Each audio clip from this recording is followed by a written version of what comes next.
Halo anak-anak semuanya, selamat berjumpa kembali dengan Ibu pada pertemuan kali ini, yaitu di materi sistem limpatik.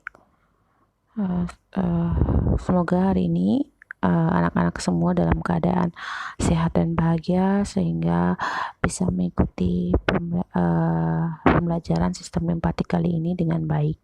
Sebelum kita memulai pembelajaran tentang sistem limpatik, ada baiknya kita berdoa sesuai dengan agama dan keyakinan masing-masing agar anak-anak dapat menerima ilmu ini dengan baik.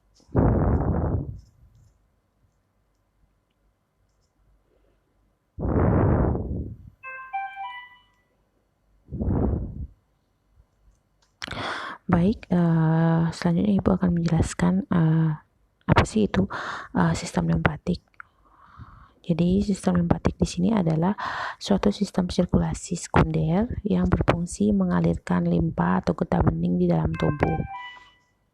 Nah, di situ disebutkan bahwa sistem limpatik ini adalah sistem sirkulasi sekunder. Berarti ada sistem sirkulasi primer.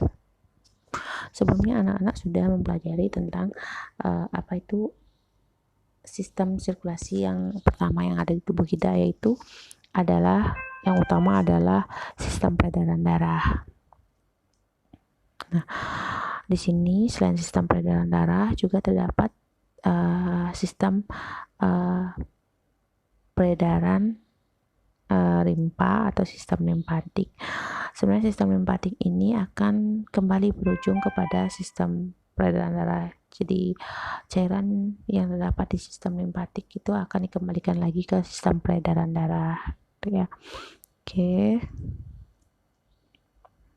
Nah, sebelum memahami lebih lanjut tentang sistem limpatik, pertama Ibu akan memberikan soal dulu, yaitu di sini soalnya apa sih yang mempengaruhi pergerakan cairan limpa pada sistem limpatik.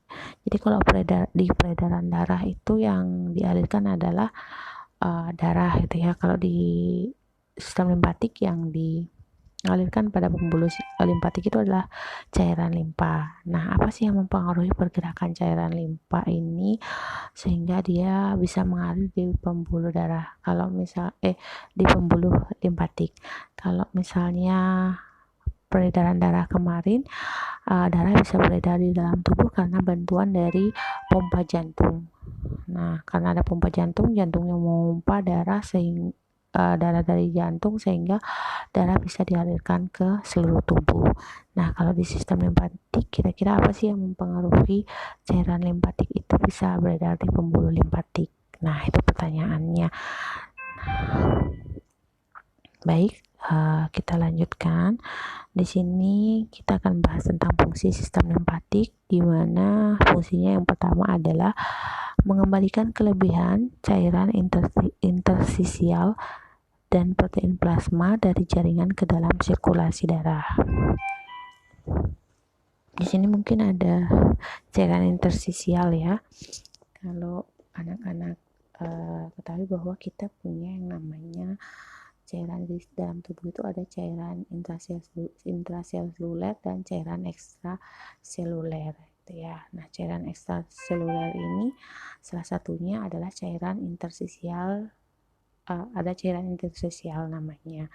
Hampir mirip cairan interstisial ini dengan cairan plasma gitu ya. Nah, ini cairan ini biasanya itu dalam keadaan berlebihan dia akan terdorong ke pembuluh limpa dan cairan ini akan dikembalikan lagi ke peredaran darah. Kenapa sih dikembalikan ke peredaran darah? Supaya cairan ini tidak tertimbun, jumlahnya tidak banyak. Kalau jumlahnya banyak, dia akan mengakibatkan ODIM pada seseorang. Jadi kelebihan cairan pada tubuh seseorang, gitu ya.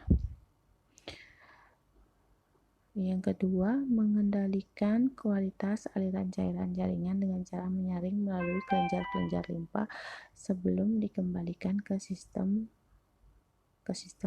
sirkulasi. Nah, mungkin kalau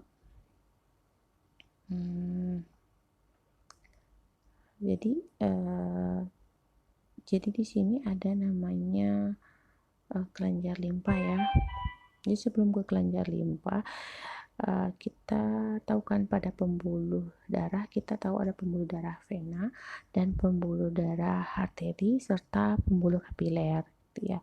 Nah, pembuluh kapiler inilah yang nanti akan menyaring protein, apa namanya, protein, natrium gitu ya, yang diperlukan oleh sel untuk pertumbuhan sel dan apa namanya, pertumbuhan untuk kehidupan sel dan jaringan gitu ya. Jadi kapiler ini yang akan mengantarkan nutrisi ke sel dan jaringan. Nah, gimana sih kapiler ini bisa mengantarkan nutrisi ke sel dan jaringan? Jadi, nutrisi dari kapiler itu, dari pembuluh kapiler akan difiltrasi, jadi dikeluarkan ke cairan interstisial, nah, dan diteruskan ke sel, gitu ya. Nanti dari sel, gitu ya, ada beberapa hasil yang akan direabsorpsi kembali ke pembuluh kapiler dan diedarkan ke seluruh tubuh, gitu ya. Nah, filtrasi dan reabsorpsi. Jadi, filtrasi itu keluar nutrisinya dari kapiler ke cairan interstisial dan diteruskan ke sel. Nah, dari sel itu ada juga cairan interstisial yang masih dibutuhkan oleh kapiler untuk diteruskan ke sistem peredaran darah, gitu ya. Jadi dari kapiler nanti akan direabsorpsi. Nah, jumlah filtrasi dan reabsorpsi itu tidak seimbang biasanya. Misalnya kalau filtrasi dikeluarkan dari kapiler sebanyak 10 liter, maka yang akan direabsorpsi ke kapiler itu sebanyak 7 liter. Jadi masih ada 3 liter cairan interstisial. Nah, cairan dari 3 liter cairan interstisial ini akan mendorong ke pembuluh limpatik. Jadi diterima oleh pembuluh limpatik. Nah, pembuluh limpatik ini yang akan meneruskan cairan itu ke peredaran darah nantinya, gitu ya. Jadi kalau misalnya cairan interstisial ini dalam keadaan berlebih, itu akan dikembalikan lagi akan didorong menuju pembuluh limpa, gitu ya. Nah, pembuluh limpa ini akan meneruskan ke kelenjar-kelenjar limpa dan dikembalikan ke sirkulasi darah. Itu maksudnya mengendalikan kualitas aliran cairan pada jaringan dengan cara bukan menyaringnya ya, tapi dengan nanti cairan interstisial itu mendorong masuk ke pembuluh limpa, gitu ya. Pembuluh limpa ini ujung-ujungnya tidak ada sambungannya, sedangkan kalau pembuluh vena dan arteri itu saling bersambungan, sedangkan kalau pembuluh limpa ini dia pembuluhnya tertutup, jadi tidak memungkinkan ketika cairan interstisial dan plasma itu sudah masuk ke pembuluh limpa, dia tidak akan bisa kembali lagi ke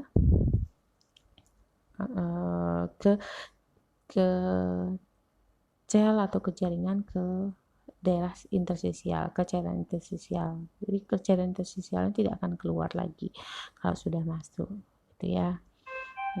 Nah, ketika cairan interstisial dan cairan plasma ini sudah masuk ke pembuluh limpa, dia tidak lagi bernama cairan interstisial atau plasma, tapi dia bernama cairan limpa atau cairan getah bening. Gitu ya. Nah ya, jadi nanti setelah cairan limpa itu bergerak di pembuluh limpa, dia akan menuju ke kelenjar-kelenjar limpa. Nah, untuk menuju ke kelenjar-kelenjar limpa ini sangat diperlukan yang namanya aktivitas otot dan rangka, ya, untuk menggerakkan cairan limpa menuju sirkulasi darah.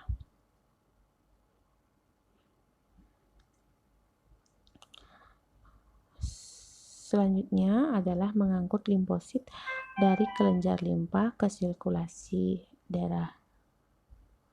Jadi limfosit ini adalah bagian dari sel darah putih yang peran ada dua, ada limfosit T dan limfosit B nanti pada sistem limpatik, yang dimana membantu untuk limfosit T itu fungsinya adalah untuk mengenali, mengingat, dia fungsinya sebagai memori, mengenal, mengingat apa itu virus yang masuk atau bakteri yang masuk ke dalam tubuh, mikroorganisme yang masuk ke dalam tubuh. Jadi dia akan meneruskan ke limfosit B namanya, ke sel B namanya. Sel B ini yang akan membentuk antibodi atau pertahanan tubuh. Selanjutnya, fungsinya adalah membawa lemak yang sudah terbentuk emulsi dan vitamin yang larut dalam lipid dari usus ke sistem peredaran darah. Nah, jadi kalau kalian makan makanan yang berlemak, daging gitu ya, jadi itu akan nanti diteruskan ke kapiler khusus kalau misalnya di sistem limpatik namanya kapilernya khusus ya, namanya lakteal gitu ya, yang meneruskan lemak ke sel dan diteruskan ke pembuluh limpatik ya. Selanjutnya, menyaring dan menghancurkan mikroorganisme untuk menghindarkan penyebaran organisme itu dari tempat masuk ke dalam jaringan ke bagian lain tubuh. Jadi dia jadi nanti ketika cairan interstisial itu masuk dan mengandung mikroorganisme gitu ya, masuk sehingga nanti pada kelenjar limpa akan terjadi proses aktivasi dari antibodi sel B dan sel T, di mana sel T mengenali mikroorganisme yang masuk dan setelah dikenali akan diteruskan ke sel B untuk membentuk antibodi yang cocok dengan mikroorganisme yang masuk ya. Nah, agar cairan ini akan cepat mencapai kelenjar limpa sehingga diketahui mikroorganismenya ini apa, maka diperlukan tadi dipengaruhi oleh aktivitas otot dan rangka. Jadi semakin kita sering bergerak, melakukan aktivitas dan tidak tidur-tiduran gitu ya, semakin cepat aktivitas dari pembuluh limpatik ini untuk mengalirkan kembali limfosit ini ke peredaran darah gitu ya. Selain itu juga dibantu oleh ekspirasi dan inspirasi dada. Selanjutnya, menghasilkan zat antibodi untuk melindungi tubuh terhadap infeksi. Tadi udah Ibu jelaskan bahwa menghasilkan zat antibodi yaitu sel B tadi yang menghasilkan antibodi yang akan memerangi atau memfagositosis dari mikroorganisme yang masuk. Sebelumnya sudah Ibu jelaskan apa itu mikroorganisme ya. Mikroorganisme itu adalah antigen, seperti misalnya bakteri, virus, jamur, parasit itu yang bisa masuk ke dalam tubuh.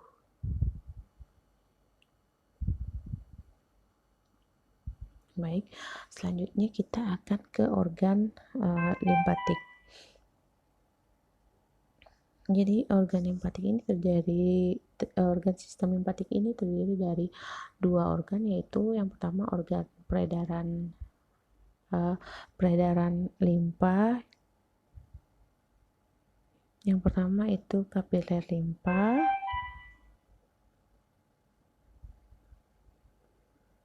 Kalau kapiler kan tadi sudah Ibu jelaskan.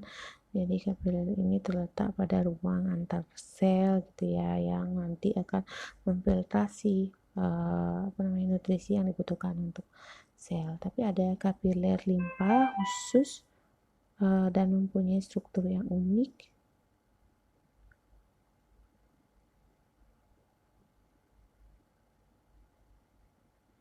Itu terdapat pada yang berfungsi untuk mengalirkan lemak gitu. Tadi sudah Ibu jelaskan, yang namanya adalah lakteal.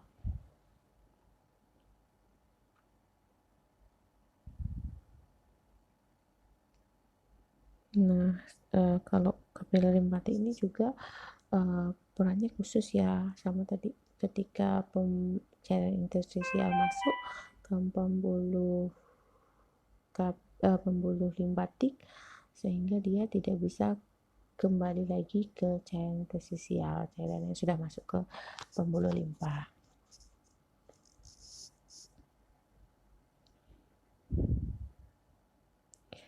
Nah, kalau pembuluh limpa di sini, jadi pembuluh limpa kita punya 2 pembuluh limpa. Memang pembuluh limpa itu akan mengalir di seluruh tubuh kita ya, yang akan bertemu nanti.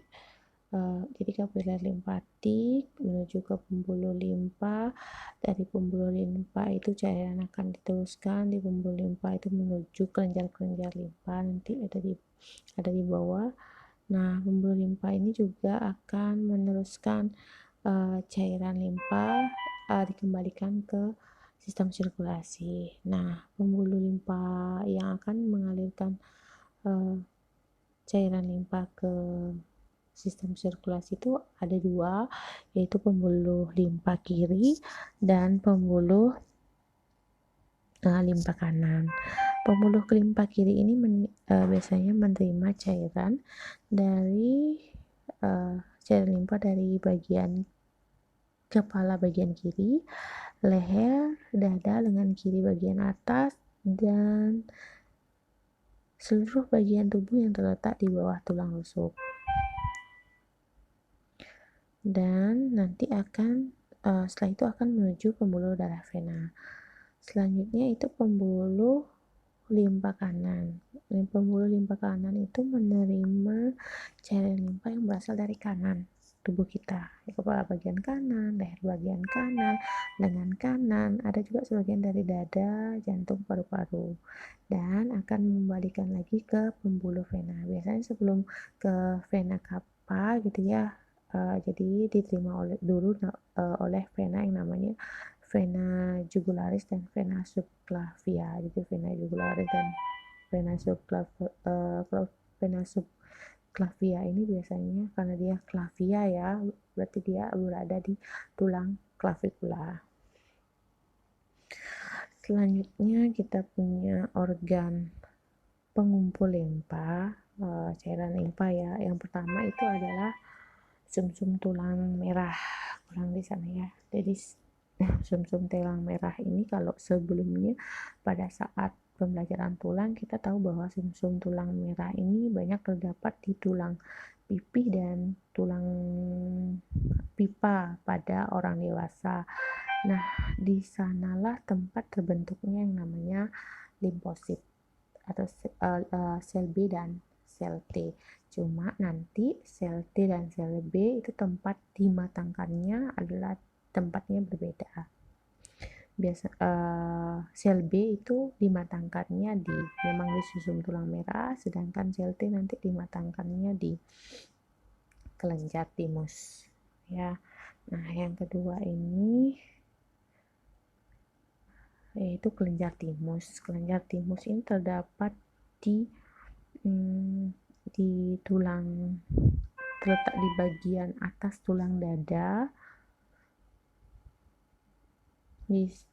Jadi kelenjar timus ini berfungsi sebagai tempat pematangan dari limfosit T. Kalau tadi limfosit B dan limfosit T memang bentuknya di sumsum tulang merah, tapi dimatangkannya di tempat yang berbeda. Sel B dimatangkan di sumsum tulang merah dan sel T di kelenjar timus yang berada di bagian atas rongga dada ya, bagian atas rongga dada, tulang dada. Selanjutnya kita punya kelenjar limpa. Jadi kelenjar limpa ini bersambungan nanti dengan pembuluh limpa. Bentuknya seperti kacang berat kecil. Mungkin kalau kalian meraba di bagian leher itu Kalau lihat kalian nore di bagian leher itu ada benjolan, biasanya kadang membesar kadang mengecil gitu ya. Jadi kalau ada proses peradangan dia akan membesar, itu namanya kelenjar limpa atau nodus limpa. Jadi terdapat banyak nodus limpa di dalam organ tubuh kita itu ya. Jadi kalau misalnya ada proses perlawanan, proses fagositosis mikroorganisme gitu atau terjadi perlawanan antara antibodi dengan antigen, itu kadang-kadang kelenjar limpa kita akan membesar sedikit. Nah, selanjutnya maaf ya, jadi selanjutnya itu ada kita punya kelenjar limpa, bukan kelenjar limpa ya, jadi kita punya lien atau limpa. Ini hampir mirip ya kalau kita limfa dan limpa. Ini limpa ya, bukan limfa. Limpa atau lien. Jadi merupakan jaringan limpatik, dia organ limpatik terbesar di dalam tubuh.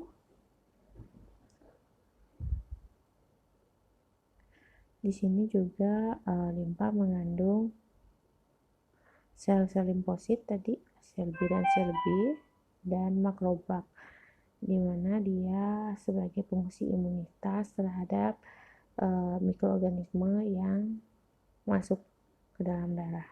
Nah, selain itu, limpa juga berfungsi sebagai penghancuran eritrosit yang sudah tua. Nah, selanjutnya ada tonsil. Tonsil ini atau kita sebut dengan biasanya disebut amandel gitu ya. Amandel letaknya di rongga mulut kiri dan kanan di belakang palatum. Di rongga mulut di belakang palatum. Nah, amandel ini merupakan barrier pertama, pertahanan pertama ketika ada mikroorganisme yang masuk ke dalam, yang melewati mulut, dia merupakan barrier pertama sebagai sistem pertahanan tubuh kita. Karena sistem limpatik itu berkaitan juga dengan sistem imunitas gitu ya. Jadi kalau misalnya ada mikroorganisme yang masuk dan terjadi proses fagositosis gitu ya, jadi dia akan mengalami proses peradangan, itu yang akan membuka sedikit. Nah, oke, jadi ini gambarannya. Di sana ada tonsil. Tonsil tadi letaknya adalah di rongga mulut kiri dan kanan ya. Terus ada timus, kelenjar timus ada di bagian dada ya, di bagian dada bagian atas ya, dari tulang dada. Terus ada nodus limpa atau kelenjar limpa tadi berbentuk bulat-bulatan kecil, ada yang di ketiak, ada yang di leher ya, ada di pangkal paha ya, ada di seluruh tubuh nodus limpa. Setelah itu ada limpa atau lien. Limpa lien ini yang tadi fungsinya juga sebagai sebagai fagositosis dari mikroorganisme dan juga sebagai penghancuran dari sel darah merah yang sudah tua. Terus ada sumsum tulang ini, sumsum tulang merah maksudnya ya. Sumsum tulang merah ini pembentukan dari limfosit B dan limfosit T, dan juga sebagai tempat pematangan dari sel B. Sedangkan sel T dimatangkannya di kelenjar timus. Nah, kelenjar timus ini tidak akan selalu ada sampai dewasa ya. Seiring perkembangan pertumbuhan usia, kelenjar timus ini akan hilang.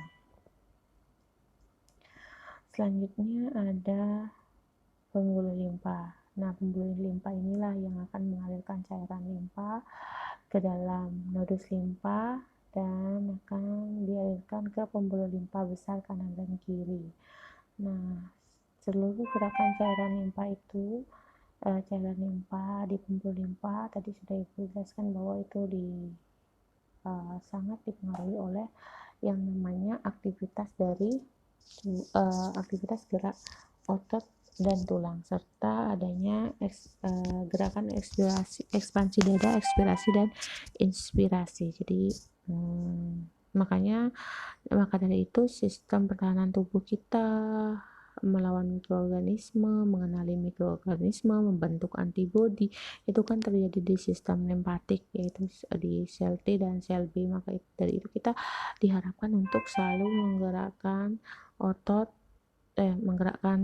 tubuh kita seperti berolahraga, beryoga gitu ya, sehingga aktivitas dari antibodi kita untuk memerangi mikroorganisme yang masuk ke dalam tubuh itu semakin baik daripada kita tidak melakukan aktivitas seperti saya malas-malasan, tidur-tiduran aja, jadi antibodinya tidak terbentuk dengan baik gitu. Jadi itu fungsi dari tambahan fungsi dari sistem limpatik. Baik, sampai di sana dulu yang bisa Ibu jelaskan tentang sistem limpatik. Semoga penjelasan Ibu ini bisa dipahami oleh anak-anak sekalian dan anak-anak bisa belajar melalui video kali ini. Nah, mungkin kalau misalnya anak-anak mau belajar lagi, mungkin anak-anak bisa mencari referensi lagi tentang penjelasan apa itu sistem limpatik. Apalagi nanti anak-anak akan mencari tahu tempat yang benar itu tonsil di mana, timus itu di mana, karena gambar di sini Ibu hanya memberikan gambaran secara umum saja. Nanti anak-anak diharapkan untuk melihat kembali struktur anatomi di mana sih itu sebenarnya tonsil itu berada, timus itu di mana. Ya, kalau sumsum tulang kan tadi kita sudah pernah membahas tulang pipa, tulang pipi, tulang tidak beraturan itu letaknya di mana, kan sudah.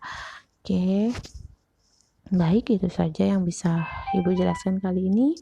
Mohon maaf jika misalnya di dalam video tadi ada suara-suara yang masuk yang tidak berkenan. Mohon maaf.